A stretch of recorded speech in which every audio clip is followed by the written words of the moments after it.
देशाच्या राष्ट्रपती महामहिम द्रौपदी मुर्मू आज बुलढाणा जिल्ह्यातील शेगाव दौऱ्यावर आहेत। आयुष मंत्रालयामार्फत आयोजित राष्ट्रीय आरोग्य मेळाव्याचे त्या उद्घाटन करणार असून श्री संत गजानन महाराज यांच्या समाधीचे दर्शनही घेणार आहेत।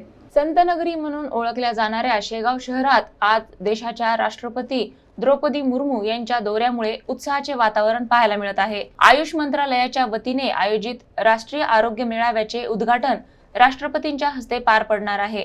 देशभरातून आलेल्या आरोग्य तज्ञ, वैद्यकीय अधिकारी आणि नागरिकांच्या उपस्थितीत हा मेळावा होत असून पारंपरिक व पर्यायी उपचार पद्धतींबाबत जनजागृती करण्यावर भर दिला जाणार आहे। दौऱ्यादरम्यान राष्ट्रपती मुर्मू श्री संत गजानन महाराज मंदिरात जाऊन समाधीचे दर्शन घेणार आहेत। त्यांच्या आगमनाच्या पार्श्वभूमीवर संपूर्ण शेगाव शहरात अभेद सुरक्षा व्यवस्था तैनात करण्यात आली आहे। मंदिर परिसर, कार्यक्रम स्थळ तसेच प्रमुख मार्गांवर पोलीस बंदोबस्त वाढविण्यात आला असून नागरिकांच्या हालचालींवरही नियंत्रण ठेवण्यात आले आहे। राष्ट्रपतींच्या दौऱ्यामुळे शेगाव शहराला राष्ट्रीय पातळीवर विशेष महत्त्व प्राप्त झाले आहे।